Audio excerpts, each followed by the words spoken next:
The arguments for capitalism are pretty straightforward. Forget scientific evidence. Just memorize the vague, baseless presuppositions considered to be so-called common sense and you'll be fine. And so, here are my top 10 favourite arguments defending capitalism. Number 10. Capitalism promotes innovation. A recent poll by Gallup found that only 13% of the 180 million employees in the 142 countries studied felt that they were engaged with the work they were doing. Psychological research suggests that when tasks demand basic thinking skills, financial incentives lead to poorer performance. More innovation occurs when people believe their activity has intrinsic value rather than merely being a means to make money.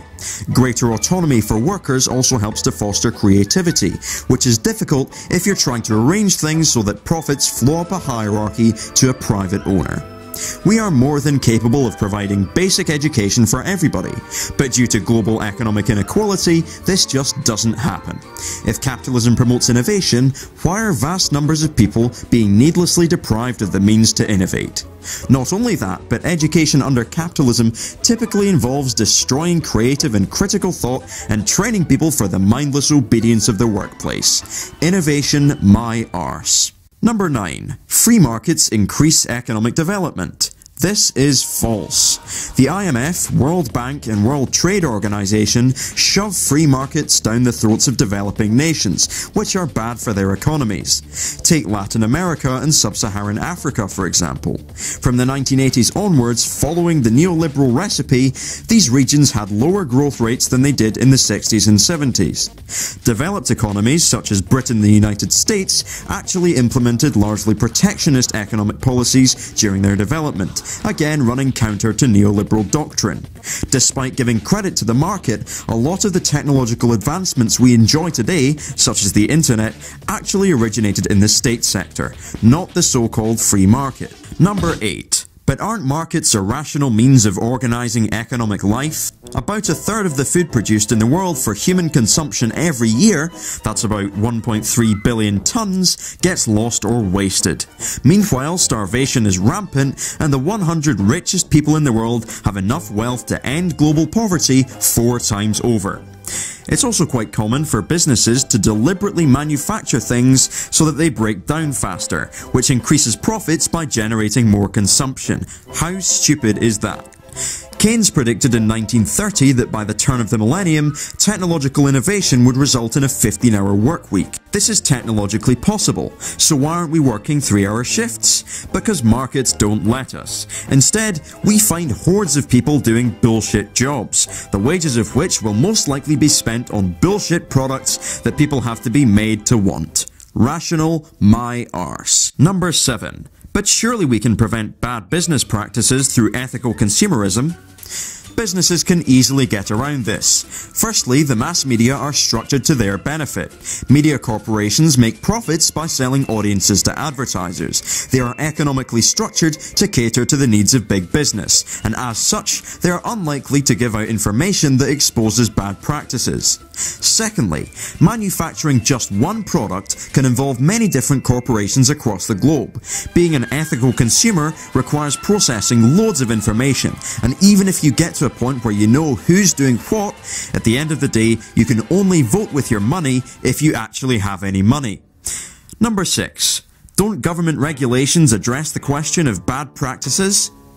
Politicians tend to represent who pays for them, not who votes for them. It's difficult to expect politicians to clamp down on corporations engaging in bad business practices when these very same corporations are the people who pay for them to be there. Government regulations are necessary within a capitalist system, but they're only a temporary solution, and they do not address the underlying causes of exploitation at the heart of the capitalist structure, unlike worker control, which does. Number 5. But don't you buy things from corporations? Doesn't that make you a hypocrite? This is like saying you can't drive a Volkswagen Beetle without being a Nazi, or that you can't use the Moscow Metro without being a Stalinist. That's fucking asinine. Number 4. Capitalists put risk into their businesses. Surely they should own them. Although mildly challenging at first, this still fails. There's no doubt that the Nazis must have put a vast amount of effort into their actions when rising to power. There may have been economic risks for people setting up slave plantations. Does that justify Nazism or slavery? No. The fact that an authoritarian may take some degree of personal risk in order to exercise power over others does not justify their power. Number 3. But living standards improve overall, even for the poor. This is an old chestnut. There were improvements in living standards in slave societies. Living standards improved for the Germans under fascism. Living standards improved under Stalinism. Is that an argument for fascism or Stalinism or slavery? No. So it's not an argument for capitalism. If capitalism were the only form of organisation that increased living standards, this might have some value, but this clearly isn't the case. For example, the worker cooperative sector in Argentina is continuing to expand, involving almost 20 million people. Number 2. But capitalism is a result of human nature. This is another old chestnut. Humans have existed for 200,000 years, whereas capitalism has existed for 200 years. The idea that capitalism is somehow written into our genetics is pretty dubious. Almost all of us will act like communists at some point in our everyday lives, simply because it's the intuitive thing to do. We have a need to form into little groups of friends with whom we have communal relations and support one another. And it's not as if we have to be forced to do these things, we do them because they're natural and enjoyable. Without this kind of interaction, it's likely that people will feel pretty lonely.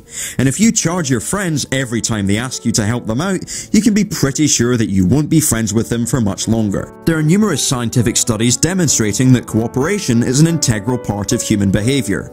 If competition is so natural, why is there any need to have an education system designed to forcefully nail so-called competitive values into the heads of young children with a natural sense of fairness and justice, and teach them to hate each other? Such irrational practices are often justified on the grounds that people will do bad things to you later, so we have to do bad things to you now.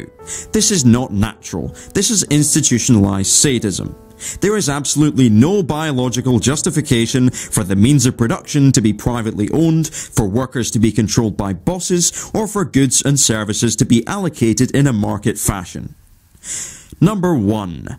Capitalism is the only system that's possible. There is no alternative.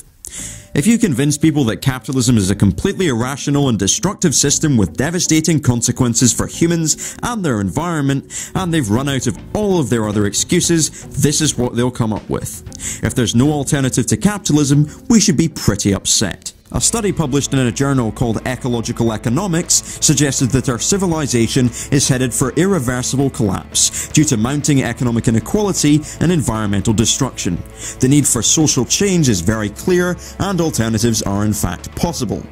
By alternatives, I do not mean some centrally planned Leninist state. I mean libertarian socialism, in which the workers, not the government, own and control the means of production, and the surplus-producing workers control the surplus. The anarcho-syndicalists of the Spanish Revolution managed to create a working alternative to capitalism, taking the Spanish economy under worker control, expanding the healthcare system, and improving literacy rates.